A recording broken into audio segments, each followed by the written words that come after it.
Welcome to the Impulse Spotlight, a podcast for product development professionals. In this episode, we talk with an innovation and product development expert with over 3 decades of experience. He's been a guiding force for companies spanning the spectrum from startups to Fortune 500 giants, helping them through the journey from product concept to commercialization with unparalleled expertise. When he's not hard at work, he enjoys spending his free time with his wife and family.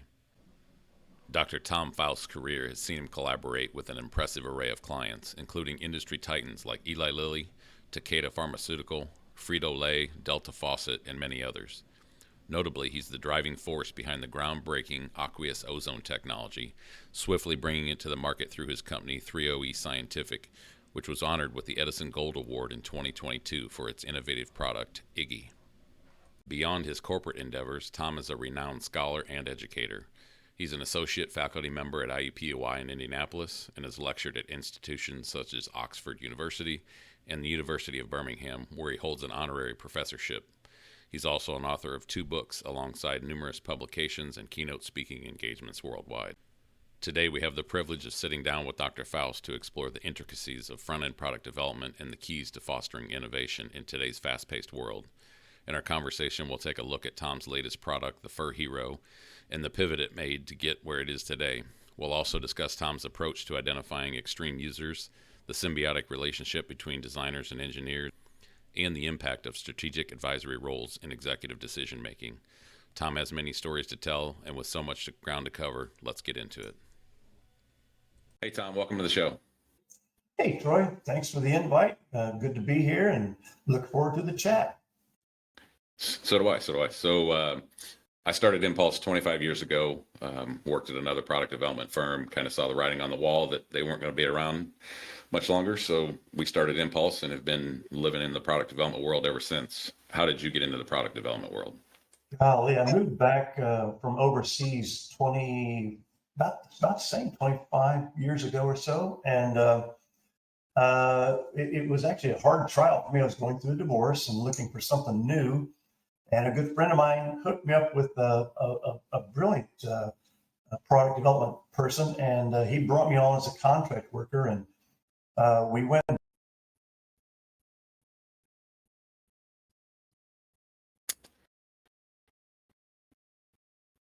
In the contract, they called back and asked for me. And the owner said, well, I want to bring this guy on full time. So that was how I got started. His name's Jerry McColgan, good friend, brilliant in product design, came out of the whirlpool world.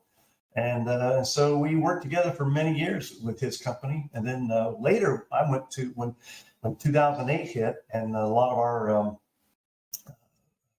contracts started going away because of the recession, the Great Recession, I went into the corporate world. I was at Delta Faucet for several years, doing all their innovation from the inside and product development across all their brands. So great company, still have great contacts there. And then started my own company following that, outside of that.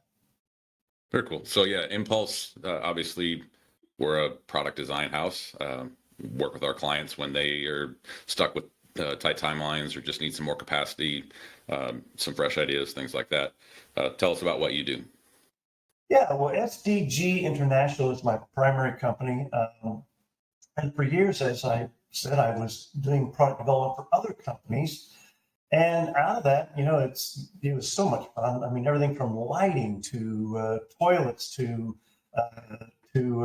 outdoor heaters, to outdoor living space, to inside lighting, and just many, many different companies, many projects. And I'm like, I finally decided to do it for myself. So I did a few different products here, concepts. And my area of core competencies are coming up with the new things to the world, products, businesses, or services that are brand new to the world. So companies would bring me in to help them reinvent themselves and to come up with new concepts all the way to marketability and to commercialization. So I decided to do it for myself. And actually, one product just now went on Amazon today. It's called the Fur Hero. It's a pet grooming tool. And I'll give you a little bit of clue as to the background to that story, because that's what I do, and that's how I get started. I can show it to you real quick. This is it right here, the Fur Hero. It started out as a grooming tool for women in hair design, and got into Paul Mitchell, and they took a hard look at it, and they decided, no, it's not for us. Well, so we did what's called a major pivot. We went to pet grooming. So the same tool, and it took off like crazy. We went to a couple of pet shows, and it sold really well. We got on with an influencer. We sold $10,000 in a week, and so yeah, we went with a local group and to put it on Amazon, an order fulfillment group, and we just had our first sales yesterday. So it just went on yesterday, and we had 2 sales come through. So we're kind of excited about that. So what I do is not just come up with the concept, but I have often to help pivot to get it to sale, because different products require different. If it's an innovative product, it requires different sales funnels. So I go through all of that. So not just the concept, but how do you get it to commercialization? So pivoting from like a hair grooming tool for women to pets. So it's kind of fun figuring all those kinds of things out. So that's what I do with SDG.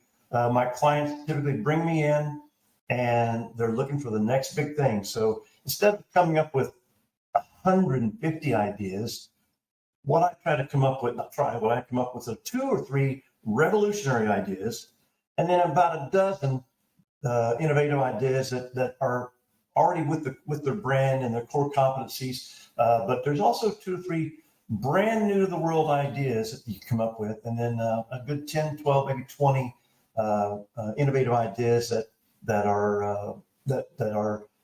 can come off their current product line. So that's what I do. It's fun.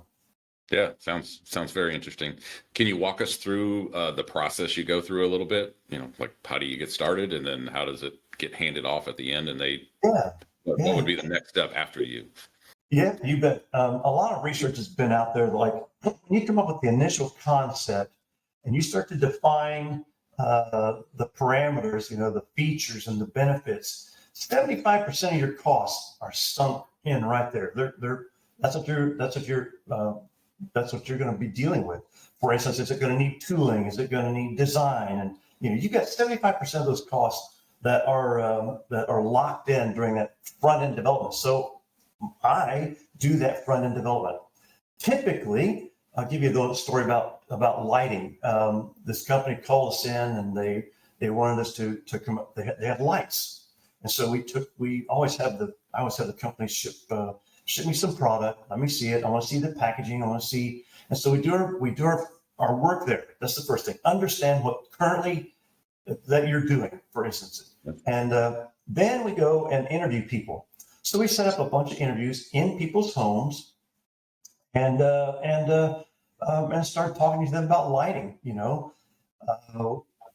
was fascinating. So we went around, and some of the interviews would go like this, like, well, in this part of my home, the children are doing their homework, so we want it to be light and fresh and enhancing. And in this part of the home, this is where we relax at night. So we want it to be warm and inviting and comfortable. So out of that, not only did we innovate the lighting for the company, but all of their marketing language, because they were talking about lumens and watts, and the consumers could care less. And so it changed their whole marketing. Because you go and talk to the people who are using the products. And then the other thing we always try to do is find users that are extreme users. Well, in that lighting instance, we went and interviewed a theater. They're all about lighting. And so from spotlights to the light bulbs on a stage, and it was all about shadows for them. We're like, what? What do you mean shadows? Well, yeah, when you're filming or when you're live playing, those are 2 different worlds, but we talked about both. And it was just fascinating, the learnings that we had going to extreme users. So you always want to include extreme users in your research. So that research, then you take all that, and I film everything. And the reason I film everything, then I'll use that for our brainstorming. Okay, here's what you currently have. here's what your consumer said. Listen to this. And we cut and paste and have good editing film for the fodder, like cannon fodder, the fodder for thinking about how do we come up with this? Because then if you come out with a new concept based upon here's what we're currently doing, here's what they want, you go after their needs, they'll pay. If you satisfy the unmet needs of the consumers, man, they will pay big money. So that's why designers and engineers, I'm before they get there, because then I come up and say, hey, here are the features and the benefits that are needed. And I'll give you a great example, like the touch faucet that was done there at Delta Faucet. You know, the filming, we paid parties for people to host a party in their home. So it's a second example there with the lighting. This is another example, like the touch faucet. And we saw people, the reason you went to film a party, I don't want to just go in and talk to somebody about their faucet. I wanted to see that faucet used in its environment. So making a meal, cleaning it up, and so the consumers, they had 10 people over to a party, 10 people, we'd go in and we were filming getting ready for the party and then the cleanup. And we saw these people come in with turkeys in their hands and tried to turn the faucet on with their elbow. Bing, bing, bing, bing. You know, Yeah. that the group that came up with that was like, okay, I got to have, then you say to an engineer, I got to have a faucet that can be activated without having to touch that handle, without having to move that handle. Well, that's either capacitance, sonar, or infrared, you know, one of the three. So you build models for each one, prototypes, really, I mean, proof of concept prototype, not building it out, but sometimes you fake it, like, okay, infrared, and you're sitting there with your own control watching the consumer use it. And when they use it in the right plane, you turn it on back away from, you know, so it's not even, doesn't have to be functionally ready to go, but a rough prototype. Then you test it with consumers again.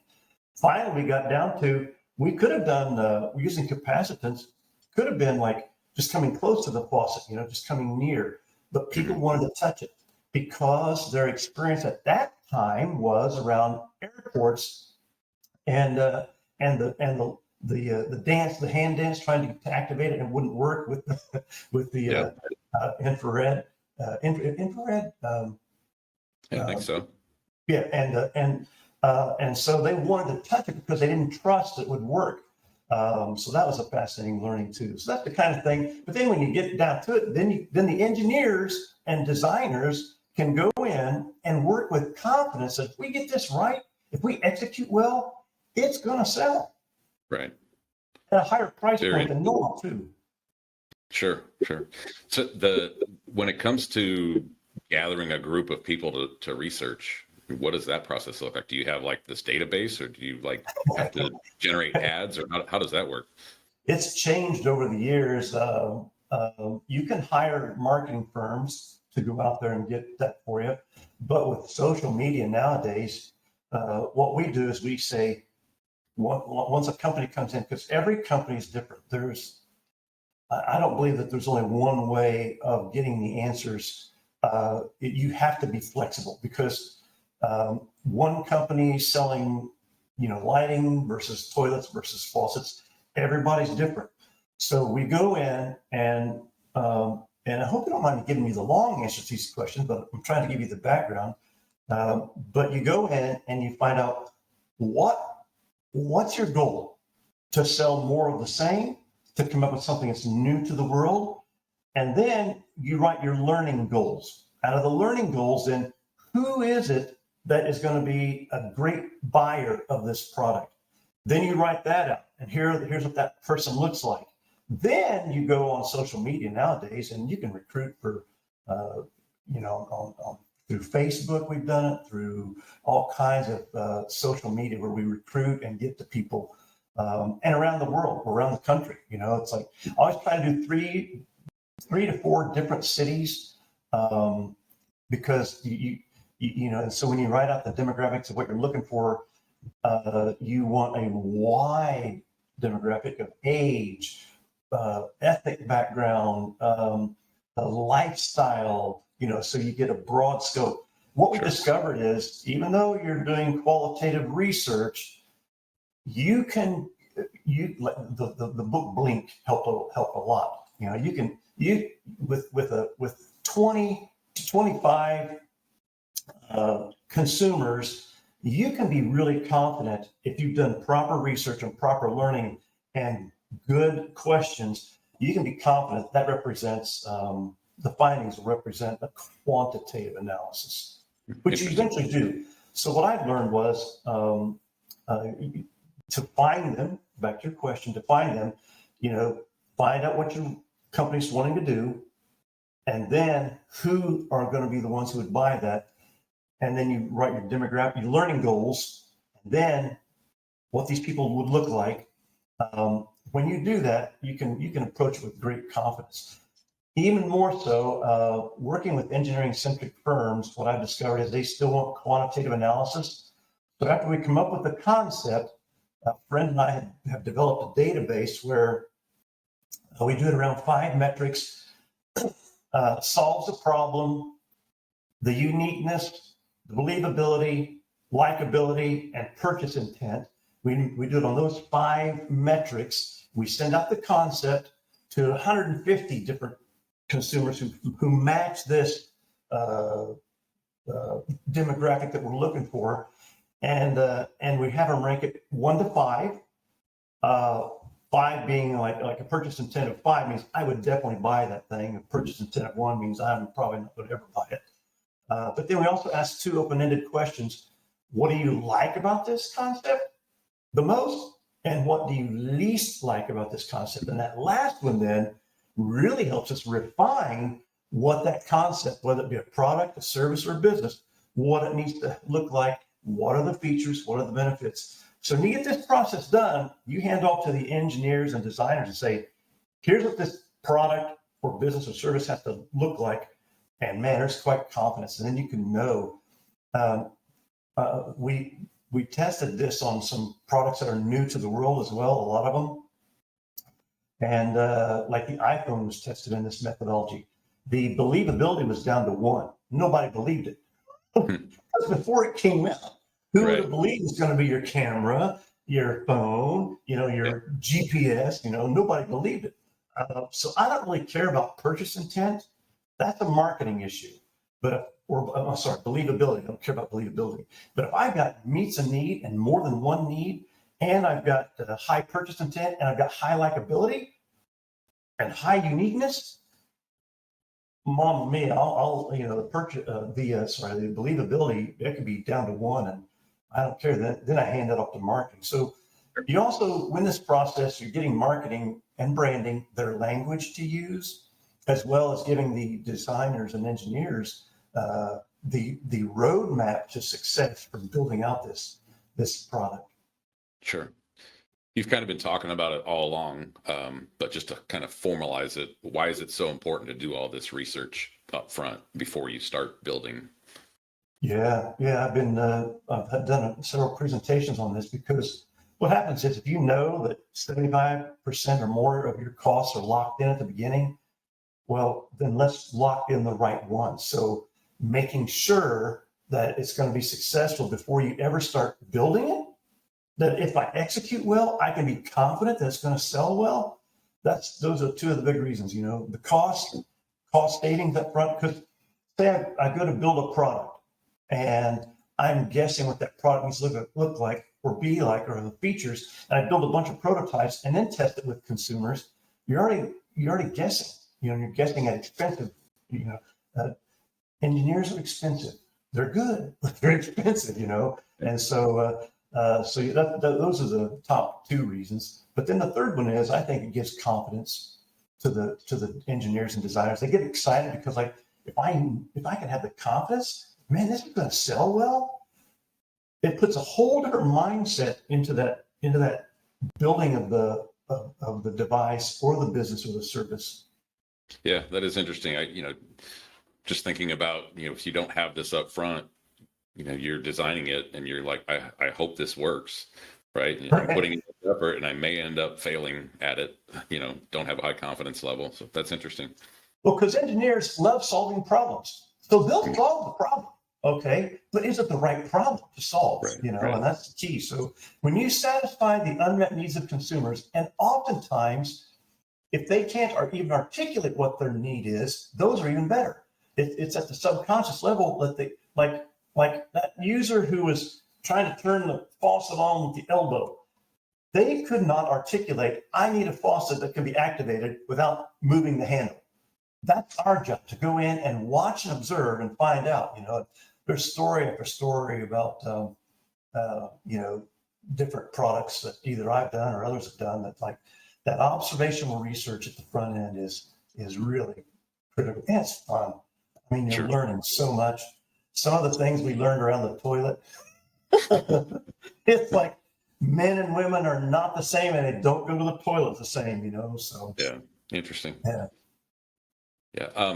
So when you do this upfront research and you kind of hand it off to design engineer folks, is that it? Are you done in the process, or do you kind of stay involved? Every project's different. Some want me involved all the way through. For instance, one company brought me in, and it was master gardeners. Was who we interviewed. They're trying to do a new line of tools, and so they wanted a high-end set of tools for their people that are called master gardeners. I mean, they go through education and training, get degrees and certifications, and they know their tools inside and out. So what we did with that one, and they wanted to do it in a short time. Normally a project takes 2 or 3 months to get done because, all the things you have to do to prepare, to go do the interviews, et cetera. But they wanted to do it in a shorter amount of time. So what we did, we got together these master gardeners themselves, and we would bring in the prototypes and have them use them right there and film everything. And so then I film everything because I want perfect memory. And then I can ask questions. I don't have to worry about trying to write something down. And so then it's like, it's using like a focus group, but they're a working focus group. Okay, so we did kind of a hybrid. So we build the prototypes, bring these people back in. They got all excited about it, because they were actually helping to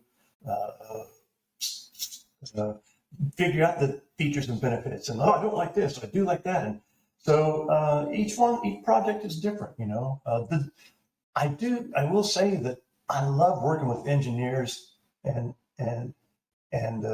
because they love fixing problems, so once I identify the problem, you can just see their light bulbs going off, because then they get excited, and they're far smarter than I am, because my gift is like figuring out the front end stuff and then handing it off to them. So I've worked with countless engineering firms and designers as well, and that's the designer engineer playback and forth is very critical. The best ones who do it well are the designers and engineers who respect what each one does, and not. I mean, it's okay to rib each other. It's like, yeah, you're just putting lipstick on a pig kind of thing. but that lipstick sells it, brother. So, right. So you get to have fun with it when the designers and engineers respect each other and value each other and have fun at the same time. Right. Yeah, that relationship can get interesting, let's say, at times when people don't respect each other, and there's always that give and take, and push and pull, and pushing the boundaries. But, we can push that boundary, but it's going to cost you 6 times as much, kind of thing. Exactly. Yeah. I just thought of another reason to do this front end research. Like I had a client that had this brilliant idea, and it was about a way to electronically tag on a collar an animal, and it wouldn't have to like have one of those cones. It would stop the animal from licking or biting or chewing in the wrong areas. Well, that's when I get something like that, and they already went out and got the patent, and I'm like, ooh, okay. So I brought in engineers, really good engineers, and we looked at that thing every which way. And could it be done? Yeah, but it's such a high cost that because it would have been a software, because they had to bring in a software engineer as well as a double E, an electrical engineer, and an ME, mechanical engineer. And there were 3 or 4 of us, and we looked at that thing every which way, and we were like, I had to say to them, I'm like, it could be done, but here's the cost, and I can't charge you that amount and in good faith. And so sometimes because you do that front end, you have to say to a client, it's like, I don't feel right charging you this, and so that's why sometimes you have to say no to a project out of integrity, even though I'd love to take it on and charge you, but at the end, are you going to be happy, with a product that costs $1,000? Who's going to pay that when the current solution is zero? Right. Yeah, we run into that a lot with inventors. Obviously, most of them are ignorant of the product development process. Exactly. But in the end, you just have to say, no, we can't do this, because sure, we could make a few $1,000s off of you, and then you're going to run into the next phase and go, wow, there's no way I can get this done. So yeah. What you just said is key. The product development pathway involves a lot of different things than just the idea. And you know that as well as I do, whether it's a software issue, whether it's prototyping, whether it's the tooling. People, no, a tooling is going to cost you $100,000. One of the lines we always use is, if you can't afford us, you can't afford to do this project. Yes, we're expensive, but we're such a small chunk of the process when it comes to. Yeah. Well, that's if I get pushback, it's what you just said, because a typical job contract for me is going to be, it's not going to be $1,000 or $10,000, and it's hard for people to understand that, like, I'm going to make you money or I'm going to save you money, and so, so what project's $100,000? What? I can't afford that. Well, I understand that, but I'm going to change your world. And what, often, some of my most recent projects, one was $50 million annualized the first year off the project. So that's what I'm trying to do. Is I get happy when I'm making you look like $50 million, so. Right. And that project was $150,000. Yeah. But the end result is $10 million annualized, Yeah. So, it's a good investment, but you just have to have the money to invest to be able to do that. I'm not looking for people who want to spend $1,000 and, it's like, no, I've got a process that works, and I'm flexible. I will. Another product. After doing so many, you can tell when you're getting to the truth with consumers, because they're not lying to you, but they can only tell you what they can see and understand. And so we had whatever they say about the product or the service of the business is true. I always treat it like that. Oh, how do you know that? Where did that come from? Oh, that, I've got to be into their story and believe everything. And the reason for that is I've got to come away from that and hear their truth, because it's true to them, whether or not it's true to physics or product development or anything else. It's true to them, and that's what I want to get out. So I realized that on this product that I wasn't getting to the truth. That women had this behavior, yada yada yada. It wasn't, it was around the toilet issue, and I'm like, why this behavior? What's going on? And they would give answers. I'm like, that's not true. So I had people hypnotized. Really? To get to the truth. It was absolutely fascinating. So it's like, my goal is I will find out, all right, whatever it takes. Yeah. And so we finally got to the truth. It was all around women's hygiene, and there are a lot of emotions around that, which leads to another key development. If I can get to the emotions, oh my goodness. A product that I've been working on with around ozone is a testament to that. We put in these faucets that had ozone capability, and ozone is nature's disinfectant. It's all natural. It's O3. It inoculates the bad bugs, And so we had these women who we were doing the faucet, and they got all emotional. Wait, You mean this could help my child be safe with the washing of the hands? They were in tears. I'm like, okay. And then they were changing their behaviors around the sink. They were bringing in baby bottles and sanitizing, disinfecting, all kinds of things. Ballerina, because O3 kills odor bacteria, which is the cause of odor, and sports bras. And so once you start changing behaviors of consumers and they get highly emotional about a product, oh my, you can be real confident of success in the market. That's interesting. Yeah. Yeah. With regards to the hypnotizing thing, so yeah, they were just withholding information because it was so personal, and then the hypnosis let them be free with the information. Is that kind of what exactly. happened? Yeah, Interesting. yeah, exactly. Yeah. Yeah, it's kind of too personal to get into details. I don't want to. Sure. But women in their hygiene, when they're using the toilet, it's not just about, like, for guys, just going to the toilet.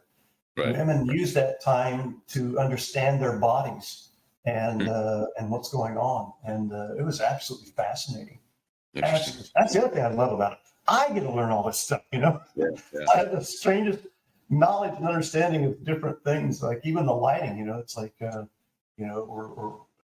it's just been fascinating. So the point is, I got a big toolbox, and you pull out whatever it takes to get to the understanding those humans, their behaviors and their emotions. Because once I get to their behaviors and emotions, man, that's winner. Yeah, that's interesting. So as we start to wrap up a little bit, is there any other story you want to share, or anything else you want to make sure you communicate about what you do? Yeah, the other thing I do, it often ends up with, because I do this and people are laying their careers on the line, because if you bring me in, what often happens is companies wait till things are going bad before they look for help. Sure. All right. And I'm here to suggest that's the wrong time, because you're operating from a negative mindset if you were out of fear. All right. But I often get brought in during that time. And because if things are going well and everybody's getting their bonuses and their paychecks, you don't get in trouble for missing the boat, only if you sink the boat. Right. So corps are notorious for no, everything's going fine. We don't want to change anything. And so when that happens, it's like, typically I'm brought in, it's like either your career's on the line or, and things are bad. So I would heartily recommend that, before that happens, that's when you want to bring me in to do the magic. But I often end up advising the executives from a strategic perspective and from a peak performance perspective, because they're wanting to change things. If it's in a place where things aren't going well, it's also not a fear. But if it's in a good place, then I get to have a whole other conversation, and it leads to confidence. And now that, I'm not a young man anymore, I'm middle age or so, and so it's like, having had all the experience behind me, it's like, I can say you can trust the process, and we'll get there. Right. So that's the other thing. It's like, I do peak performance work with companies and executives, and that came about largely because I had to help them in this innovative process, because it is scary. At the front end, it's very scary. How can I know we're going to get there? You're going to get there, Yeah. Interesting. Any other stories or anything else you want to share? Oh, tons of them. It's like some of the more. Okay, I know one. This is what harkens back to the paintball. Early days, we did, and I noticed, I watched your podcast, by the way. Your last guest worked with some paintball stuff, and he was fascinating to listen to. Yeah, and you've got a great podcast going here, so I'm highly honored that you've asked me to be a part of it. So we were brought in with a company, and there were two types of paintball: speedball, and that's all about laying down as much paint as you can down lines and alleys, angles, and then there was woods paintball where, if you get within 6 feet of somebody, you can just shout it out. You can't shoot them. You're not supposed to. You just hate. So what we discovered was, this is back when it was in its heyday, and we found that it was a lot of young men playing it, and them and their dads. Okay, and so they were going out, and the woods ball people were copying the speedball people with their guns, and how many paintballs can come out per second. Right. And so we asked them, we're like, well, do you make paintballs? No. Well, look at this film, because we hadn't filmed a bunch of paintballs. I mean, and they would play for days sometimes. And we're like, look at all these paint they're laying down, and they only cared about that one that hit. They didn't care about the 25 or 50 that missed. And I'm like, you got a whole different strategy here. Here's another extreme user. He didn't even have a paintball gun. He walked around with just the nozzle, and his whole thing was getting within 6 feet and killing him that way. You're dead. I got you. And he didn't shoot any paintballs. And you don't make paintballs. You need to change the nature of the game and stop going after the speedball, copying them. And that's so we helped them design all new. Well, no, they got mad at us at first. They were so angry that we would come to them and tell them, like, look, they're saying they're leaving the game. We're only playing once a month now because it's too expensive. I can't afford to spend $100 on a weekend every weekend. My parents were paying for it. And so, like, you've got trouble coming. We knew it long before they did have it. Well, they got angry. A year later, they called us and they said, okay, we want to bring you back in and talk about those guns you were going to help us design. Right. Yeah. And we did. And they sold out. They were the only guns that ever sold out online before they ever started manufacturing. Wow. New designs. That's awesome. That's why I say, this process works, and I can't encourage companies enough to, like, just don't get mad at me. It's okay if you do, but with the research I find, believe the research, because I'm going to find the truth, and Sure. So yeah. Cool. This has been really interesting. If somebody wanted to talk to you or learn more about you, where can they find you? Yeah, sdginternational.com. S for Sierra, D for Delta, G for Go. SDG International. And my email address is t.faust, F-O-U-S-T, t.faust at sdginternational.com.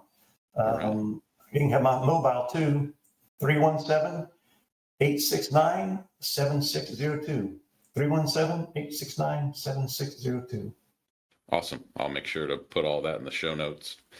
So if you guys are interested in talking to Tom about what he does, you'll have his contact info. So I really appreciate you doing this, Tom. What an honor, Troy. I really am honored that you that got to do this, and I'm impressed with your group.